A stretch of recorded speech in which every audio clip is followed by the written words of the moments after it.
You're listening to Happy Hour Hustle from the creative geniuses here at 834. We're funny, informative, and we swear. We talk all things marketing, communication, small business, plus we offer up hot takes on our industry and whatever else we feel like talking about. So, grab your drink of choice. It's always 5 o'clock at 834. And crank it up. Welcome, everybody. It's Happy Hour Hustle again, which is only the best podcast ever. It's Kim and Maddie coming at you. We're talking about showing up and why it's important. You have anything to add, Maddie? Thoughts on that? No, I just, this is a busy season for us. We've got a lot of events. Kim's gone 90% of the time on things. So. It's like everyone tries to pack everything into fall, which, you know, I don't know. I get a lot of energy from it, but then also I crash. I think we all do. And it begs the question, why do we do this to ourselves? Yeah, it really does. Yeah.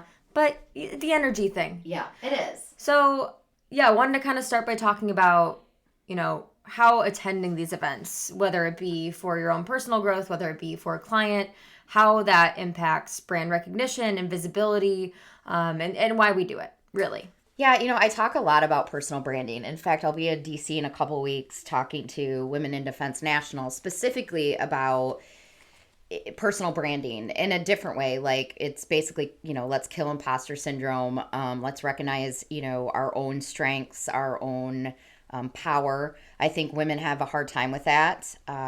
Everybody struggles with it, but I find that a lot of the groups I speak with it's very focused on, you know, females. But so personal branding, I think for personal branding or even, you know, company recognition, going to events, it sounds like we all went through COVID. We went through the pandemic. It was awful. And we're starting to see, you know, I think it's still coming back where it's getting even crazier where we're doing more in-person events.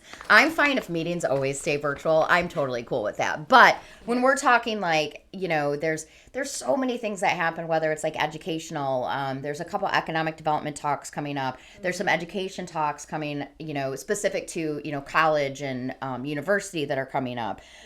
There's the professional development groups. There's the industry specific groups. And I do really think it's important for our own personal growth, for our own, you know, personal brand and network. Like, I talk about that all the time. We talk about that with, you know, college students, with our associates, interns here. You have to build a network, and the only way that's going to happen is by showing up and being at these things. And by the way, not standing in a corner.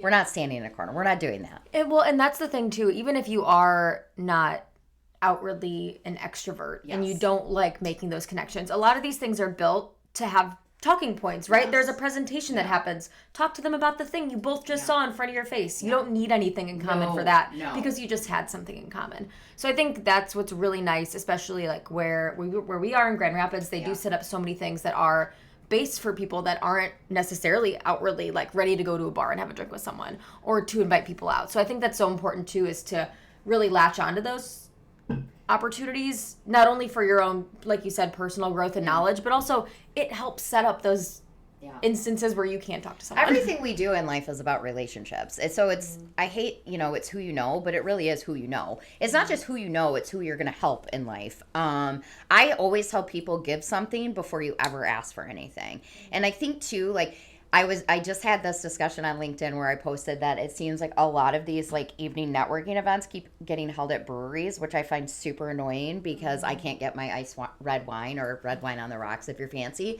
Yep. And I think what's important to remember for everybody is there is something for everyone, like within your comfort zone. So go to a breakfast thing, go to a luncheon. American Marketing Association, West Michigan Public Relations Society of America, AIGA, they all have these things, and they're in the mornings, or sometimes there's networking events in the evenings, or there's a luncheon. If you're not comfortable being, you know, around alcohol, then pick something else. There really is no excuse. There's hardly alcohol at the breakfast thing. Yeah, yes, rarely. I mean, unless 834 is showing it, and then there might be a mimosa bar, but yeah, obviously. But I think, you know, if you go and you're listening and you're drinking coffee, like, or whatever you choose to drink, you can have a conversation with the person that's sitting next to you. The first thing I do is like just shake their hand and say, "Hi, I'm Kim. I'm with 834. What are you doing here? Why are you here? Why is this important to you? And then I always give a business card to an annoying extent. I'm also one of those people that really hates the electronic cards because I don't want you in my phone. Like, I will choose if I want you in my phone, but first I would like to know you. And also what I'm going to do is I'm going to put you in my phone, and then 2 months later I'm going to be like, who the hell is this and why are they in my phone? Or somebody's going to be like, hey, could you reach out to remember that person you met? No, I don't. I didn't remember their name, but somehow they're in my phone. Hell if I can find them. Right. Anyways, that's a tangent. But hand your card. And also that is your first marketing. That's your first touch point with them. So make it memorable.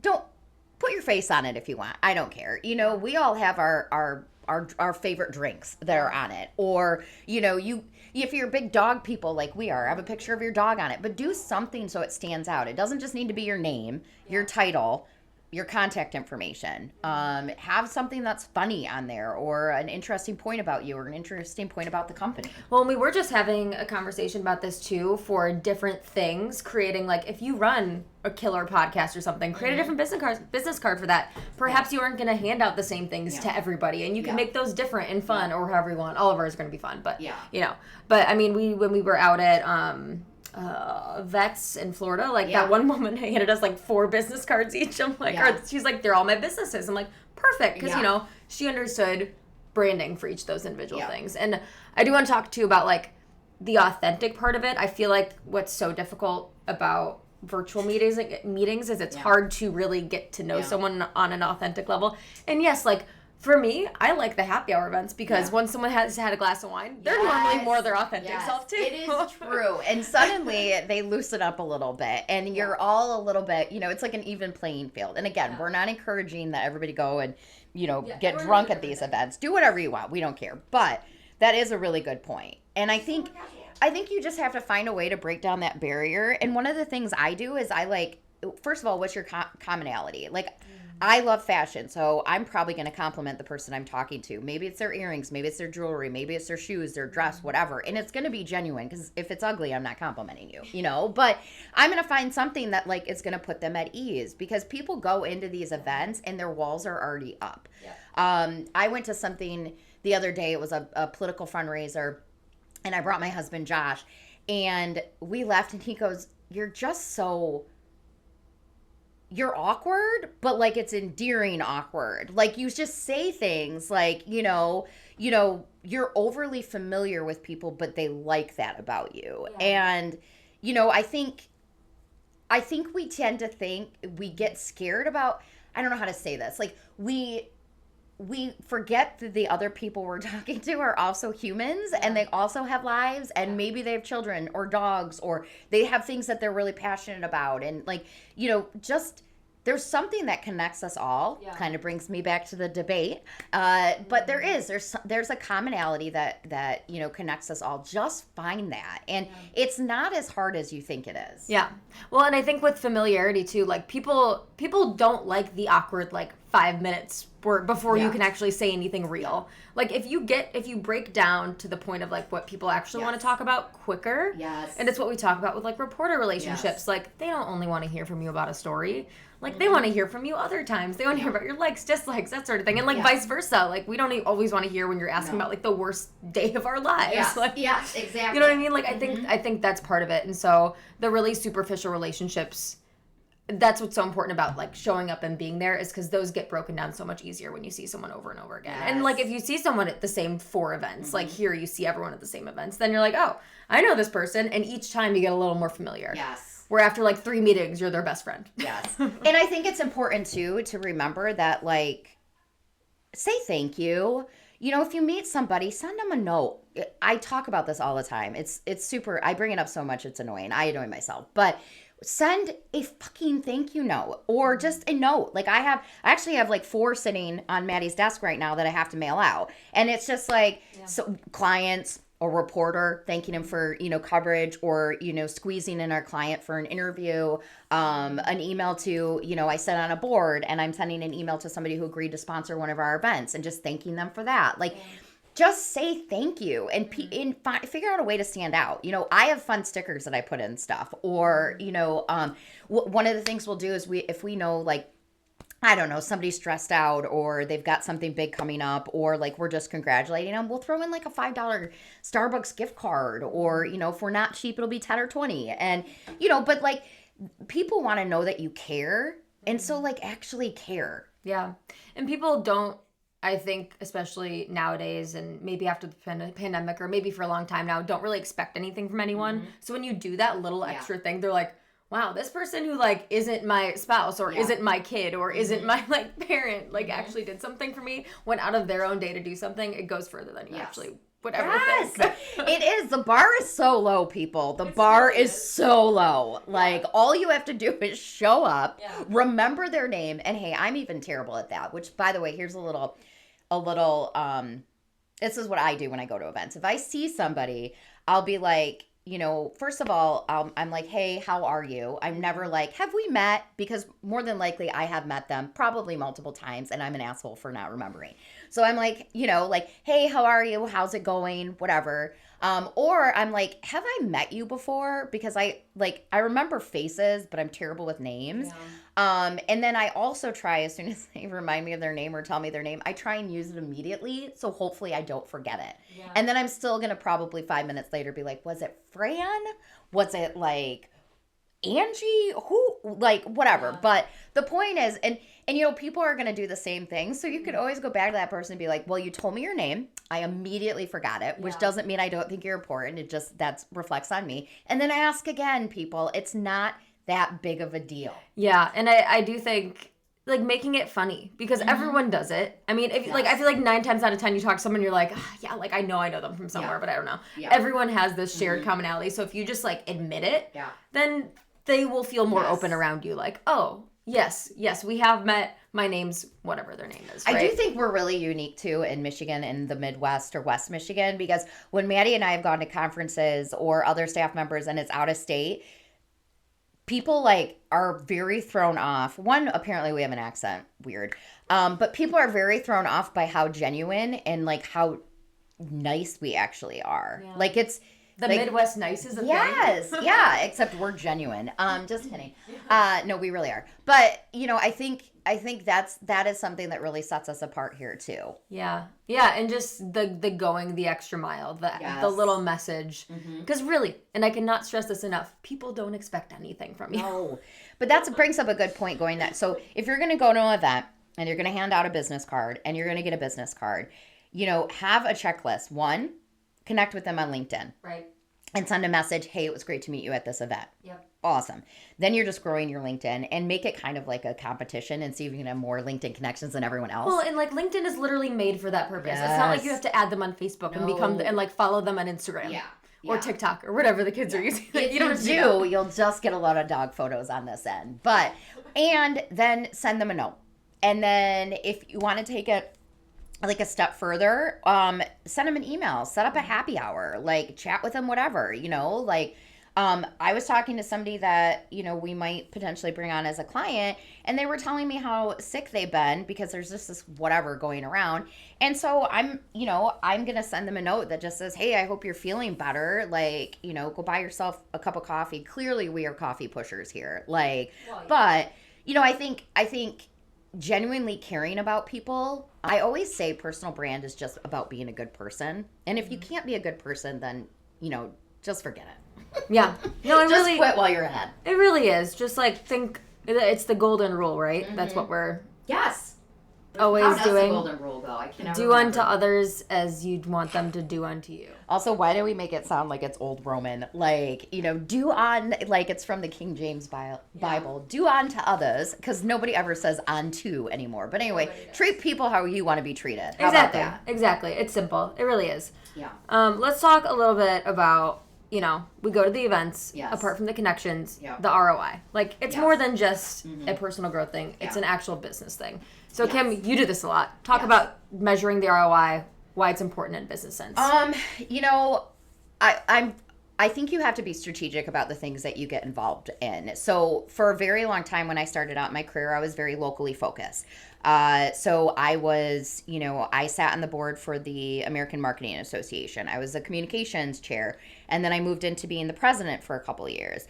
I also got involved with the West Michigan Public Relations Society of America, and I was on the board for that. And then I was on their event planning committees. So a lot of the stuff I did was very local. I also created a lot of my own groups. So if there were other professional women in like communications, and we would get together on a semi-regular basis to help each other solve issues. And that was just like, it was done around coffee, or maybe we did happy hour or whatever. And it was just a really great network that grew from the connections that I had within those organizations that I was involved with. And then I think, as my career progressed and as 834 grew, my focus started to shift a little bit more into like, okay, I'm a small business owner. In the beginning, I think it was very industry focused, public relations, marketing. You're learning, you're trying to figure that out. Then it was like, okay, I'm a business owner. What can I do to, run my business better, surround myself with people that are also business owners and then can offer like support. And that's when I got involved with the Small Business Association of Michigan. And then I got involved with Women in Defense Michigan. And both of those are statewide organizations. So as you can see, it kind of progressed. And then I got involved, I started to care more about policy because of my involvement with, SBAM. And then I got involved with the Women Impacting Public Policy, which is, it's a policy-driven organization focused on women-owned small businesses. But I'm still involved on the local level. I went to Grand Valley. Grand Valley, I graduated from Grand Valley. We have a scholarship at Grand Valley, the agency does. And then, I got asked to sit on the College of Liberal Arts and Sciences, the board. So I was like, this is important to me to give back because, we're giving money to Grand Valley, and I want to see Grand Valley continue to grow and be a player, and, whether that's statewide or nationally. So my point is, you have to start with being strategic yourself and what it is that you need, whether it's for your career, whether it's for your personal growth, and then figure out where those places are and then get involved. Showing up's important. But if you're just going to keep showing up and you're not going to be willing to give of your time, you're just not going to get the value out of it or the connections out of it if you're willing to put time in. And I don't mean sitting on a board and then putting it on your resume. Don't be those people. Like, be the doers. Be the doers. Be the doers. Well, yeah, and trying to make a difference. And if you, kind of like what you said, how you started out locally and then moved into small business and then women in defense now and all these things, do what you're passionate about. Yes. And that'll make it all so much easier, right? Yeah. Like, if you like what you're doing and you give a shit, then it'll make it easier down the line to be more involved in those things. And not just sit on the board and put it in your resume, but want to make a difference with your and people will see that, and then people will ask you to get involved in other things. And, women have a hard time saying no, but make sure that you are realistic with your time, because if you're going to commit to something, you're going to have to put time in. And if you can't do it, then say no. That's okay, because it's better you say no than get involved and then just not show up. And that's literally the title of this podcast, how important showing up is. And it's not just being present in a room, it's being involved. It's, engaging. It's supporting. Yeah. Yeah. And then there's very real ways to measure that, right? Yes. Like getting leads, getting new business, getting clicks on a landing page, get like all these things that are really real ways to show. Because like as you're explaining to clients why it's important to show up at those events, the same things. There is physical things that happen when you're at. That is a good way to measure it too. Well, it's like we talked about like trade, like when companies go to trade shows, it always amazes me how much a company will spend to either exhibit at a trade show or even attend. Some of these are like $3,000 just to walk in the door. There is one that is that much, and I'm just like, really, calm down. But anyways, so but if you're going to go to this, have a strategy, have a hit list, know who you want to talk to, and then make sure that you know where they're going to be, connect with them beforehand, use marketing to your advantage. You can do targeted ads that are going to be in front of the right people, through LinkedIn. You could do geo-targeted ads. Reach out to them prior to see if you can get meetings set up, or just start interacting with them over social media, whether that's Twitter, X, whatever, or, LinkedIn. And, make sure that you're getting the brand recognition before you even walk into that conference center. Yeah, and follow up, when you hear things from people, follow up with them. There's nothing worse than letting just leads sit there. And then also make sure the people that are going to the events are well trained in being able to communicate your message. Like, I've been at places before, and don't want to like call out companies, but like been to places where they just have like someone show up and they're like, yeah, I'm just here for the weekend, and like don't really like do anything active, and I'm like, what's the point in spending all that money? Or they literally hired that person just for that, but they didn't like give that person talking points. They didn't like give them any inside information on like the event. Right. And so that person's like, well, I'm paid to be here. And then they feel like jackasses. So just, and then like to Maddie's point, the follow-up is so important. And by the way, you need to do that like within days after being at this. Connect with them on LinkedIn. Send a damn note. Then reach out if you want to do a meeting, or you want to, whatever it is, And then I always figure out a way, like, how can I provide value to that person? Now, based on what I'm involved in, I think all small businesses should be involved with their local small business association. So I'm often making connections with people that, to get involved, or, hey, like reaching out to making connections. I'm always connecting. Be a connector. And that can be like, I talk to people that are women-owned small businesses, and I was like, do you know anything about Women Impacting Public Policy? It's a really important organization. Get involved. Same with like Women in Defense. The things that I'm passionate about that I know have helped me as a business owner or as a woman are things that I want other people to get involved in, so they also can reap like the benefits I had. And that's a really good point that you could stretch into, if you're struggling with PR or something with journalists, like maybe you're not perfect for them now, but someone, connect them with that. They'll remember it, and next time they'll be more likely to come to you for if they need someone on your side. Like, it's not just about, just don't be selfish about it, right? Like, just think about others' needs, and then being that middleman, as long as the relationship works out well. Yes. Like, also be careful, but like who you recommend. Who you recommend. Really important too. I've had people before say, hey, can you, recommend me for this job? And I'm like, I haven't worked with you in that capacity, so no. Because I have done that before for people, thinking that they, were perhaps better than they are, and it's, then having like that company or that person I connected them with come back to me and be like, yeah, they totally like flaked out, or like they had a very overinflated sense of self, which you see a lot. I see that a lot when it comes to, job seekers and such. But that's another thing that we're really involved with. A big part of what we do here is we are mentoring like the younger generation. We have two interns right now, and they're rock stars. But I think it's also because, we have a very competitive program, and we want people who are coming in that are driven. And then we're going to do whatever we can to help them succeed. But we also are constantly talking to student groups, explaining to them. We hosted an event here that was like, we looked at resumes, we looked at portfolios, we talked about networking and how to network, and how to pick up the phone, which is a hard thing for the younger generation to do. And just be a good teacher. Like, being in the position you're in, you have really unique experiences, and perhaps it's stuff like I know there's incredible teachers out there that tell their life experiences, but yours are different. And people need all the advice they can get and any advantage they can in this world. So if you're able to give them that, or like tell them, hey, I worked with that person before, they're great, or I worked with that person before, don't go there. Like, that's also useful information based on your lived experience. And then it's their job to take, whatever it is with whatever grains of salt they need to. But I'm just saying, like, your experience is more valuable than you think, especially for people that are coming up in whatever business they're coming up in. And I feel like you have a responsibility, the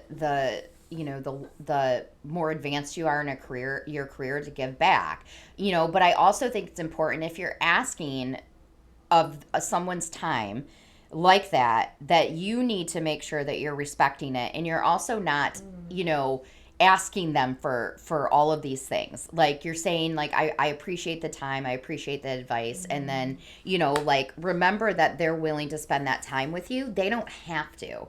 And I think I had somebody actually the other day say, it was actually my fractional CFO, and she's like, I'm working with another company and it's woman owned, and, I would love it if you could talk to her, because and this, you see this with women all the time. We have a very high sense of, we have very high expectations for ourselves, and we seem to think like we can't make any mistakes or like whatever. Yeah. And my fractional CFO said I would love if you just to spend time with her and just talk about like the failures that you've had as a business owner, because we all fail. And like we might be 834 or might be 15, 17 years old. I don't know, but there's still challenges that come with being second stage, or that come, so being open and honest is only going to help other people realize that like, okay, like I'm not alone, and other people have failed too, or other people have the same struggles I do. Yeah, it's okay to mess up. Yes. It's okay to recover. In fact, most people think you're stronger when you mess up and recover than if you've had no difficulties you faced in your life. I know that was every single college essay prompt coming up is like, what struggle have you faced in your life? I mean, life's like that, right? Yeah. You're going to face struggles and you need to come back from it. So, any parting thoughts on this? Showing up, mentorship. I think give before you ask. If like that's the one thing I can really like drive home. We live in a really selfish world, and just be willing to give of yourself without expecting anything in return. Whether that's your talents, whether that's your time, whatever it is, it will pay off in dividends. I will tell you that is how I have functioned my entire career, and the relationships I have are amazing. And people know that they can depend on me, or if they ask something of me, and I like agree to do it, then I'm gonna show up. You're always gonna have missteps, but I think that's probably the biggest thing is how can you help somebody else? Absolutely. And if you see us at any of the 9 million events that we're going to be at in the coming weeks, so buy us a drink. Buy us a drink and say hello, if not the drink part. We promise we're super friendly. Yes, exactly. Well, thanks everybody. Yeah, and it's my favorite parting saying is, we will see you on the download.